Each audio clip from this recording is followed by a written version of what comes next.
Baik, Bismillahirrahmanirrahim. Assalamualaikum warahmatullahi wabarakatuh. Selamat pagi, siang, sore, dan malam, dimanapun teman-teman berada. Alhamdulillah, hari ini kita bisa sampai di pertemuan ke-12. Bersama saya, kita akan membahas terkait dengan pengantar ekonomi Islam. Baik, di sesi 12 ini kita akan membahas terkait dengan prinsip Islam dan juga larangan-larangan utama ya. Ada beberapa larangan tapi kita akan membahas beberapa larangan utama dalam ekonomi dan juga keuangan syariah.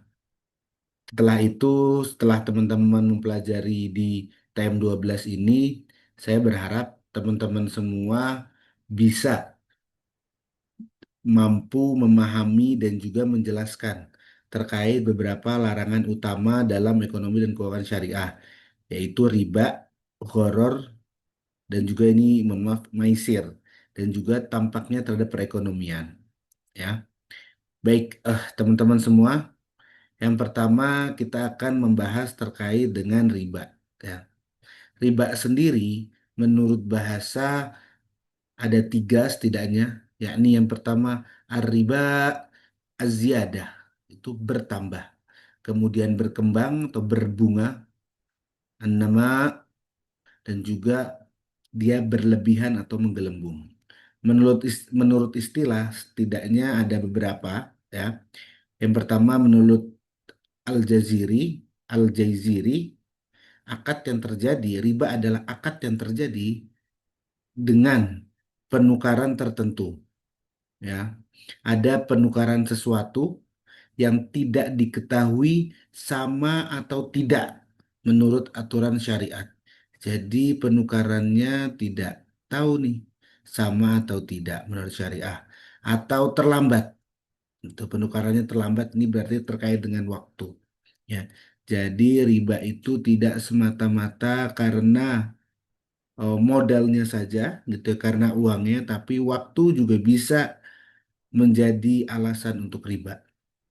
Menurut M. Abduh, riba adalah penambahan-penambahan yang diisyaratkan oleh orang yang memiliki harta kepada orang yang meminjam hartanya, ya, atau uang yang tadi saya bilang ya, bisa harta, bisa waktu dan sebagainya. Karena pengunduran janji pembayaran oleh peminjam dari waktu yang telah ditentukan. Jadi ini adalah beberapa pengertian dari riba yang asal katanya lah bertambah. Apa setiap pertambahan itu dia riba? Oh tidak, belum tentu itu ya. Oke, dasar pengharaman riba, ada beberapa dasar pengharaman riba. Teman-teman bisa baca di sini ya. Yang pertama di Al-Baqarah 275 ya. Wa ahlallahu al-bai'a wa harramar riba ya. Karena Allah ini melarang dan mengharamkannya, bukan cuma melarang tapi mengharamkannya ya. Wallahu bai' wa harrama riba. Kemudian ada ya ayyuhalladzina amanu la ta'kulu riba adhafan mudha'afatan. Kemudian juga ada hadis dari Ibnu Harir ya, ar-riba ithnani wa sittuna baban adnaha alladzi yaqa'u ala ummihi. Ini terkait dengan pengharaman riba dan konsekuensi kalau kita memakan riba itu ya. Ini di dua dalil pertama ini pengharaman, pelarangan riba, dan di hadis yang ketiga ini terkait dengan konsekuensi atau balasan jika kita memakan atau mengambil riba, gitu ya. Kenapa? Karena riba ini merupakan pengambilan harta orang lain dengan tidak ada imbangannya. Ya. Dan juga riba ini menyebabkan orang menjadi malas berusaha yang sah menurut syariat. Ya, jadi orang ini lebih berpangku kepada bunga bank tadi, kepada bunga, maaf, kepada bunga. Jadi orang ini akhirnya malas berusaha. Kemudian yang ketiga, kenapa riba itu diharamkan?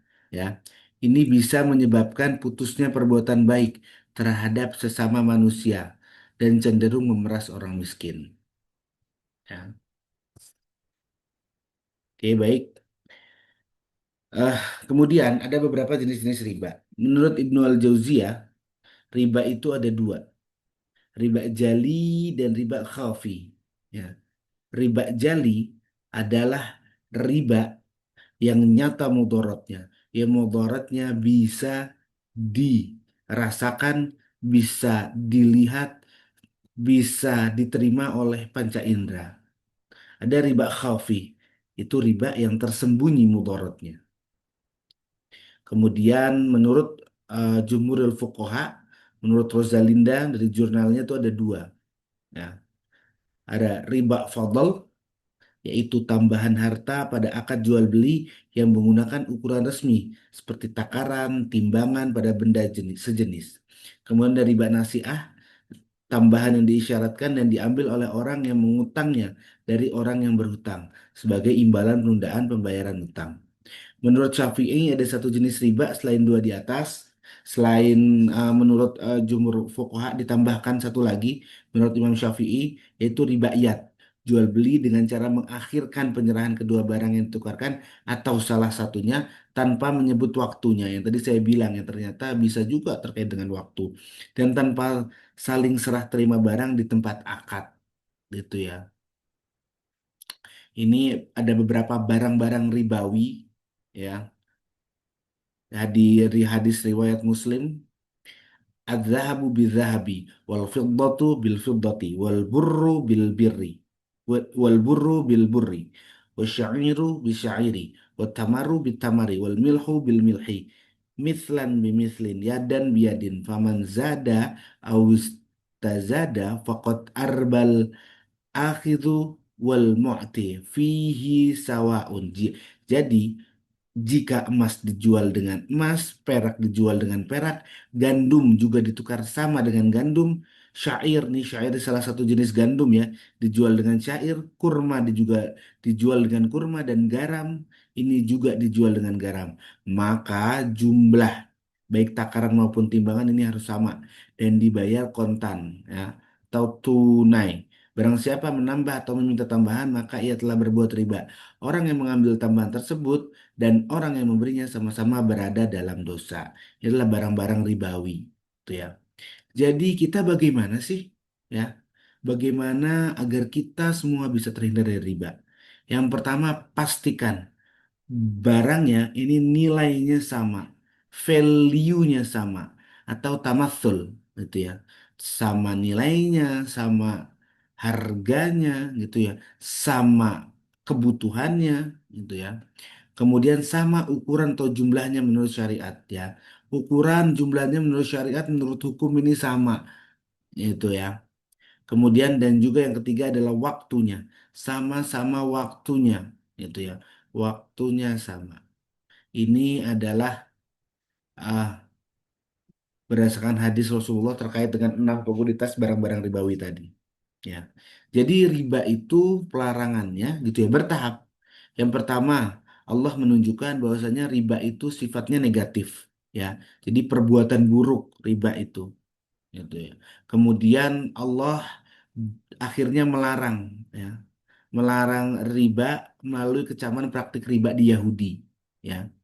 Kemudian lama-lama setelah itu Allah juga melarang, mengecam gitu ya, mengharamkan riba ya, baik itu yang berlipat ganda maupun yang tidak. Akhirnya ada pengharaman total ya. Jadi di Al-Baqarah 275 sampai 276, kemudian 278 sampai 279 ini Allah menyebut pelarangan riba secara tegas dan jelas dalam berbagai bentuknya dan tidak dibeda-bedakan maupun besar kecil. Wah, saya cuma 100 perak, saya cuma 1 perak gitu ya. Tidak. Jadi semua yang riba itu Allah haramkan total. Ya. Jadi ini adalah beberapa usaha-usaha kita bagaimana kita bisa ya hidup itu tanpa riba. Bisa nggak lepas dari riba? Bisa. Ya, kita harus uh, punya mindset gitu ya. Ide tanpa skill, edit value ini syirkah, kemudian nanti akan kita muncul usaha, ya ada banyak mudharabah, salam istisna gitu ya, terkait dengan akad-akadnya. Kemudian pengembangan usaha perlu modal, iya, ya, dengan mudharabah atau sukuk. Ya. Jadi bisa dengan mudharabah atau sukuk. Ya. Kenapa sih bunga bank itu sama dengan riba, teman-teman semua? Yang pertama kita lihat dari timbulnya, dari sebab timbulnya. Bunga bank dan riba sama-sama muncul dari adanya utang piutang. Itu ya. Kemudian dari segi keuntungannya, bunga bank dan riba ini sama-sama memperoleh keuntungan tanpa bersusah payah. Yang tadi saya bilang di awal gitu ya, kita menunggu datangnya bunga gitu ya. Di orang membuat orang itu malas, bisa nggak? Iya, buat orang itu malas. Dan dari segi penambahan bunga bank dan riba sama-sama berakibat pada penambahan jumlah uang. Akhirnya sama, bunga dan juga riba ini sama-sama menambah uang. Ya. Al-Qardawi menegaskan pelarangan riba dalam Islam dan mengeluarkan fatwa haram bekerja. Nih ya, Yusuf Qardawi ini mengharamkan ya bekerja dan menerima gaji dari bank konvensional berdasarkan pada hadis Rasulullah. Gitu ya. Kemudian larangan Islam dalam transaksi selain riba yang tadi kita sudah bahas, itu ya, ada maisir, gharar. Kemudian ini yang selanjutnya, maisir. Maisir itu secara bahasa yang berarti adalah qimar, itu artinya taruhan, ya, atau juga perlombaan, ya. Kita banyak sekarang ini melihat maisir ini sebagai judi, adalah setiap permainan yang mengandung taruhan menurut Yusuf Qaradawi, ya. Secara istilah sendiri ya, maisir tadi benar adalah segala bentuk transaksi yang mengandung unsur perjudian atau spekulasi. Tidak tahu siapa yang menang, siapa yang kalah. Itu ya. Nah, kita harus paham konsepnya kayak tadi riba. Ternyata pengembangan riba itu banyak, pertambahan dari segala sesuatu, gitu ya. Nah, kemudian maisir juga ada sesuatu kalau transaksinya ini mengandung perjudian, ini nggak boleh, gitu ya.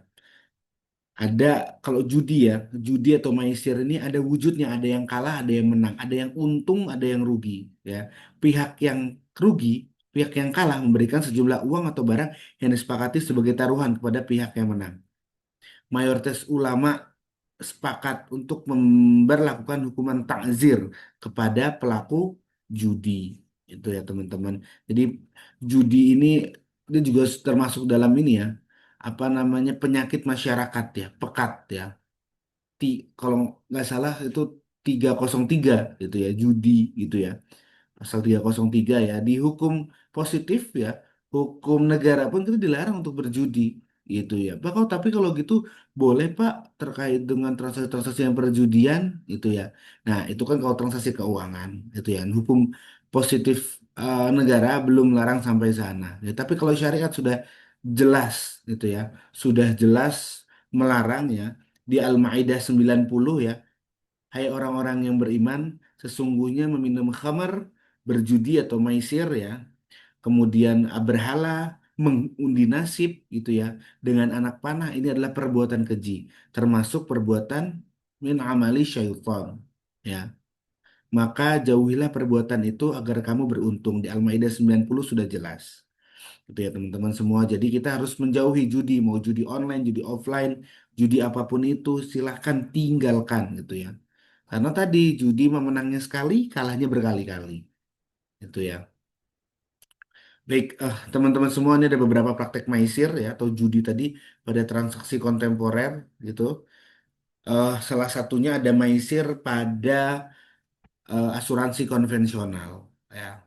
Jadi ketika teman-teman eh, berasuransi ya pada konvensional ya. Jadi mekanismenya teman-teman harus tahu ya. Mekanisme pada asuransi konvensional secara umum ya. Yang pertama teman-teman, jika mengikuti asuransi, nasabah ini membayar premi kepada perusahaan secara rutin. Kemudian perusahaan berjanji akan membayar klaim ya, janjinya mereka akan klaim jika terjadi musibah ya. Bila tidak terjadi musibah, maka nasabah ini kehilangan seluruh premi ya, nggak dapat apa-apa ya, bila tidak terjadi musibah. Kalau dapat musibah, maka nasabah ini mendapatkan klaim besar dari perusahaan melebihi premi yang dibayar. Ini kan Pak, asuransi kan boleh dalam syariah. Iya, boleh gitu ya. Wal tangzur nafsum maqaddamat ligot. Jadi kita memang harus mempersiapkan. Kita nggak tahu nih besok gimana. Tapi ada beberapa. Kenapa sih asuransi konvensional ini ada unsur maisirnya? Ya, karena ada ketidakpastian hasil ya, ada untung-untungan tadi gitu ya antara peserta dan perusahaan asuransi ya.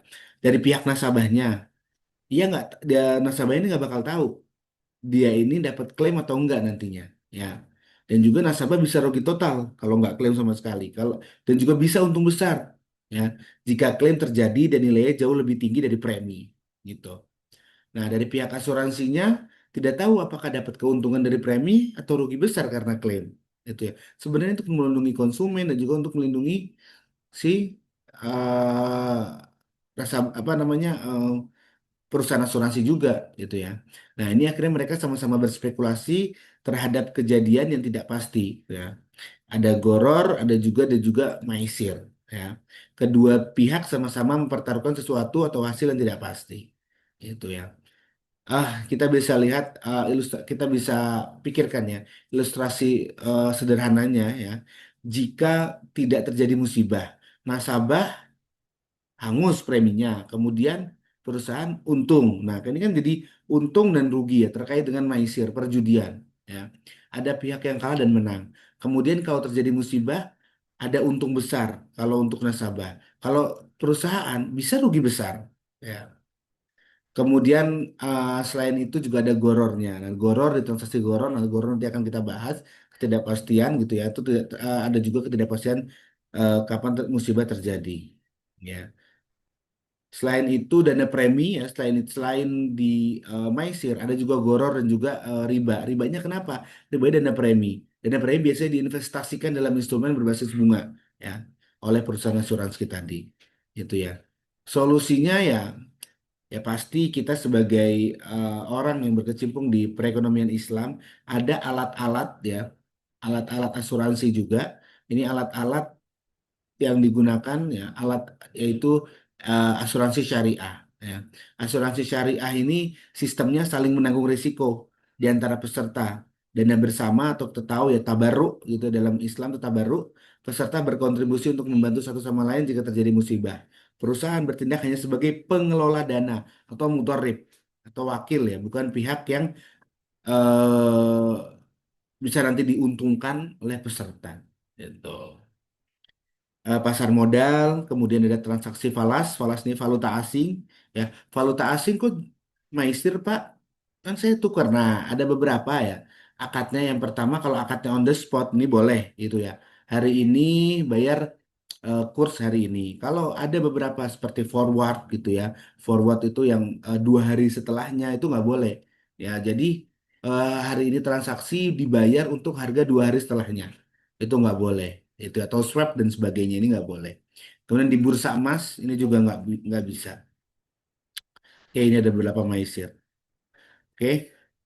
Larangan goror secara bahasa goror berarti selanjutnya selain riba dan maisir ini ada goror. Goror ini secara bahasa berarti sesuatu yang tidak diketahui kepastian benar atau salahnya, uncertainty ya.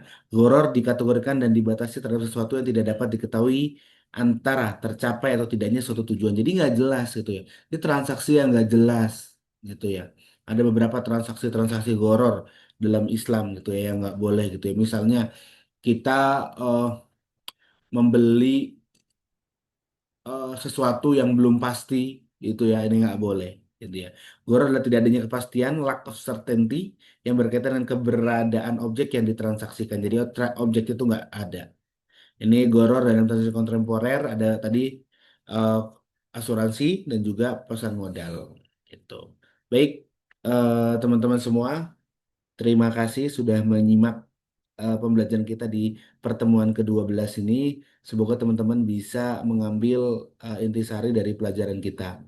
Ya, mohon maaf jika ada salah. Sampai berjumpa di pertemuan selanjutnya. Kita tutup dengan baca hamdalah, alhamdulillahirobbilalamin. Sampai jumpa. Wassalamualaikum warahmatullahi wabarakatuh.